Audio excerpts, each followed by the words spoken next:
It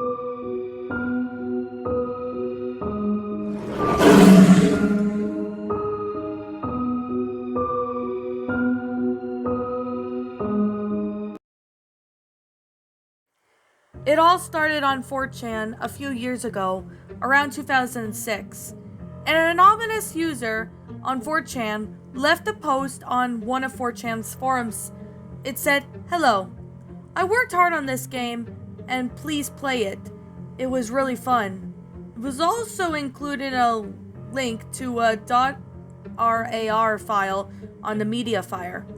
Most people would disregard it as a post due to its poor spelling, and if they did visit the link, they would see that there was a file called Ed, and Eddy, the game, and forget about trying it. But the ones that did play it were on for a hell of a ride. Most of the reaction to the game were quite a few different than the type that most people would expect. "What the hell? Holy shit, man. That was so scary. Do not play it. It is not what you think it is." And many other posts along the lines of the same topic. This post was removed a few months later because of the public reaction to the game. Also, the Mediafire file is no longer available because of the original uploader's account was shut down. What you were about to read is a description of the game. The information gained from the game received about various users on 4chan who were unlucky enough to have downloaded the game. In order to start the game, you must extract the .ar file into any folder. Attempting to run the game's .exe file before doing so will result in an error message. Once it was extracted, the game can be easily launched by clicking on Ed, and Eddy the game.exe. The game will automatically enter full screen and cannot be closed unless you press Alt F4. Close it with the task manager or pressing the exit game button of the game.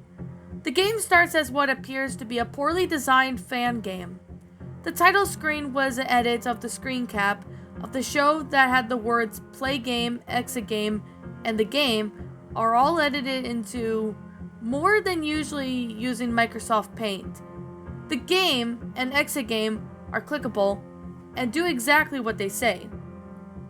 Starting the game will jump black to a black screen with a few blank areas. Enter information. The game asks the player for their name, their cell phone number, and the player's address. The game then states at the top of the screen, entering any information wrong will remove from the experience of the game. Once the player enters their info, they can begin playing the game by pressing any button that plays at the bottom of the screen. Pressing it will throw the player straight into the game. The game is a first-person perspective. The player starts on the sidewalk with a poorly drawn design of 3D cul-de-sac.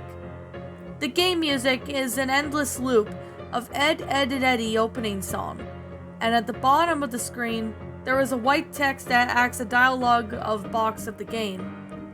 As soon as the game begins, the white text reads, "Step up right and try our new scammer magic trick.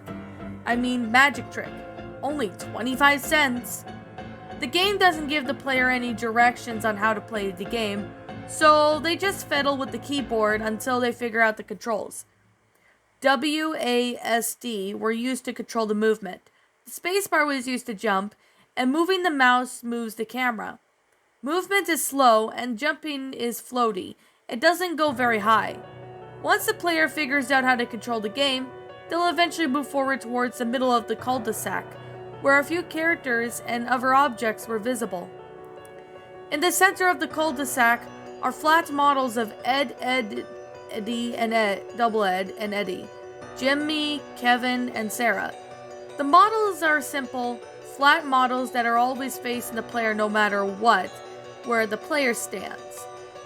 All the characters are standing around poorly designed model of what appears to be a rocket ship. Moving close to it causes a clip from the TV show to play. The clip is the scene from Season 2, Episode 3 of Ed, and Eddy called Ready, Set, Ed. The clip scene shows of Ed stuffing all the kids into his rocket car. and Eddy enters to explain why Double Ed and Ed couldn't come with him. The clip's quality is very poor, and it ends abruptly after Eddy finishes explanation. After the clip ends, the player is back in control of the game. But now that the player is in a small 3D box-like room, the player can't do anything at this point, but after 30 seconds or so, they will receive a text message on their phone. If they can receive the messages, if not, the player must use Alt plus F4 to exit the game. The message will say, "Type fast." The message from the private phone number and can't be messaged or called. Type it fast on the keyboard will cause the game to show another clip. But this time, this clip was a little odd in test footage. The audio seemed to be missing during the clip, and no sounds are playing. The footage plays at once and then freezes on the last frame. Pressing any button on the keyboard will cause the game to return to play mode. But this time, all the textures on the box and walls are replaced with the final frame from the car crash scene. In the middle of the room, Eddy and Double Ed stand next to each other. Approaching the two will make the white text at the bottom of the screen change to say, "We killed them, Eddy." "I know, you idiot." "Oh my goodness, think of their families." "No, you moron, think of the quarters." After a few seconds, the texture of the room will be replaced by a pure black and the text, "You will pay for your sins." Then the game freezes for a bit, and then put the player in a new room. This new room is long, pure black hallway. After being in this room for a little bit, the player will receive a text message saying "Run." Some of the players wouldn't know what to do at this point and quit. Other players will type in the word "run," and the game will play a voice clip of Double D crying out as he was taken directly from the show, and Ed, and Eddy opening music would stop playing. The white text at the bottom of the screen would not now read "Run." If the player looks to the side of the hallway, they will notice a flat model of Double Ed slowly getting closer, but this wasn't the same Double Ed model from earlier. Double Ed was now black and white, with his eyes now edited to be black and red. He had no mouth. Touching Double D at this point of the game would immediately crash, causing the game to crash. Players that touch Double D claim to have heard footsteps of their room, even if they lived alone. If the player moves away from Double D, then they will reach to the end of the hallway. The game will freeze and then move to another location. This new area was a very tall room. The room wasn't exactly very wide, but it went up very high. The white text and the bottom of the screen will now read, "Tap the spacebar." Tapping the spacebar will cause the player to constantly jump, and the player can now fly upwards by tapping the spacebar. After a few seconds, a wide brown polygon will then appear from the bottom of the map, and then slowly move upwards. Touching it will cause the game to crash. But if the player flies all the way up to the top of the room, the game will change locations one last time. The player where they started the game in the cul-de-sac, but now nobody was in the center of it. Only by a guillotine stands in the middle of the cul-de-sac, with a white text that says, "End this horrible game now." But if the player does not touch the guillotine within 1 minute, they will receive 17 text messages that will say, "End it." If the player ID is for any longer, they will receive a phone call. If they answer it, they will hear a reverse version of Ed, Ed, and Eddy opening. Once it finishes, they'll hear a man yelling at the top of his lungs. Touching the guillotine leads the player to the menu screen that says, "Congratulations, you beat Ed, Ed, and Eddy, the game. You will receive a making of DVD soon. Thanks for playing." Along with the button that allows the player to quit the game, and so that would be the end of the game. If the player looks into the game's files after you beat the game, they will notice a new JPEG file called Butter Toast. It's in black and white photograph of an autopsy. The .exe file for the game is also missing now. After the player beats the game, they will receive a package within about 3 or 4 months later. Only the first 50 of players that beat the game will receive the package. According to a player that received it, the box was small, but it had smelled extremely bad. The cardboard on the small package was also wet, according to the player that received it. Within the package is blank CD with the making of Eddy game written on it in Sharpie. If the player loads the disc onto the computer, they will find an MP4 file called the making of, the file of the video. The video starts off with Eddy opening sequence. After this, a white text with the words, the make of the game. The screen will remain like this for a few seconds. Then it cuts out to a crash test of the scene featured the game. The clip was now to sound, but it remains quiet until the car hits the wall. Once it does that, the video will play screams that are so loud they can even break the player's speakers. Pausing the video does not stop the screams, and the video will force the computer to shut down after it ends. The player who have watched the video have had some strange occurrences afterwards. They will tend to hear their phone ring, even though nobody is calling. Some players claim to have heard the reverse version of the Eddy opening from far away as an echo. When some players sleep, they'll wake up abruptly to the sound of footsteps, or a sound of people whispering, "End it," although nobody was around. For some reason, people even claim that all the files on their desktops were replaced with the game's executable file. The game is no longer available on the internet, and the creator of the game still remains unknown. And that, my little pretties, was Eddy the game. A gaming pasta written by Ralzor123. My final thoughts on this story? I remember the Shadow Reader actually narrated this story sometime back on his old channel before it was terminated. But I also do remember some ordinary gamers actually written this as well.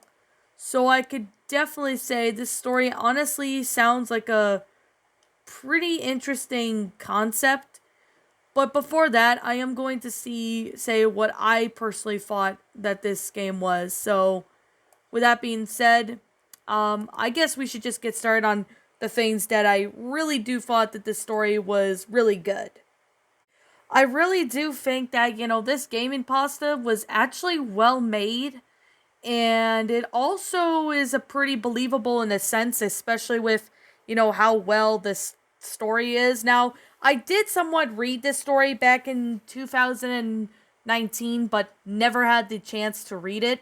But now I finally do have the time to read this one. So let's get on with some stuff with this. Now, I remember some ordinary gamers actually did a review on this story, I believe, at one point, but I know he doesn't really do that creepypastas that much anymore. I, however, do notice that this game pasta is actually very believable, especially with the whole detail and concept. Yeah, I mean, there was a few cliches that were added into the story, but despite that, I could honestly see them, work with this. I could honestly see them working with this story in a sense, if you understand where I'm coming from. Like, I do appreciate how well the grammar is, as well as the sentence structuring, the storyline, and all the images that were in this story. I couldn't really include all of them, but I include just a couple of them because they actually look very believable.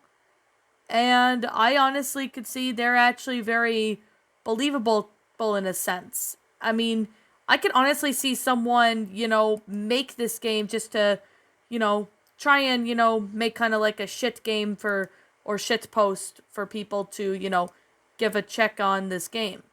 I mean, I'm very surprised that they actually, if this game could be a real thing, I mean, that is a very possibility.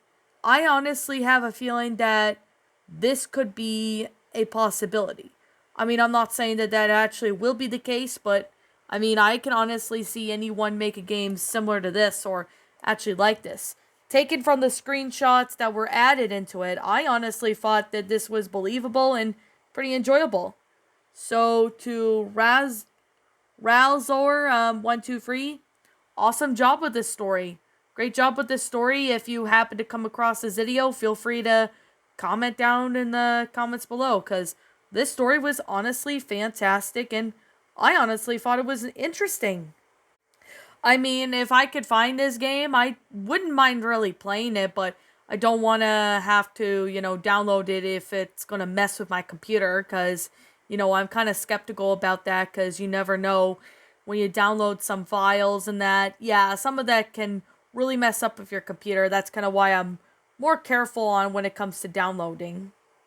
The cliches such as the red eyes, normally I would kind of really, knock a story a point or something for seeing that, but take it by the fact that it was in this story, I honestly can see this as believable. I also know for the autopsy pictures, I know that's normally, cliched as that's happened in other pastas, but I'm willing to excuse the red eyes one, but the autopsy ones, I mean, I can honestly see that being the case with this story. Now, I already saw some of the reviews of this story on Somewhere Near Yours Wiki saying that this story wasn't that great, but I honestly thought it was neat. Maybe some people were overlooking this or something. I have no idea. But despite, the few cliches in the story, I was willing to say that they actually worked.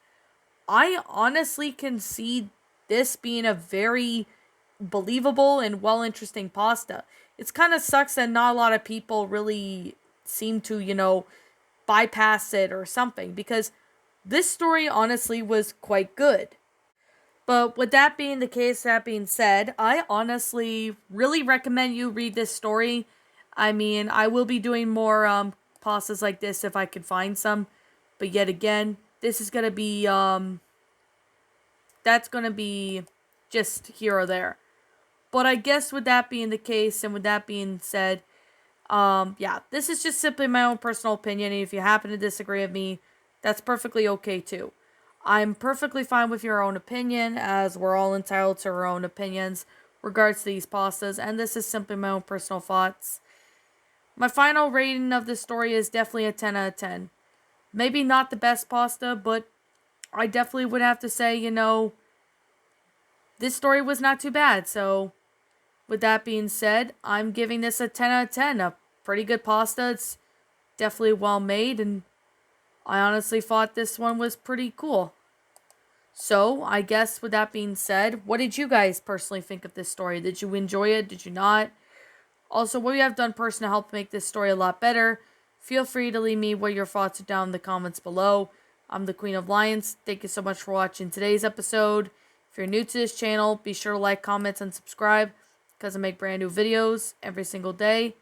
Don't forget to ring the notification bell to when I upload, so that way you guys will not miss an upload. And as always, please roll the outro, because I'm out.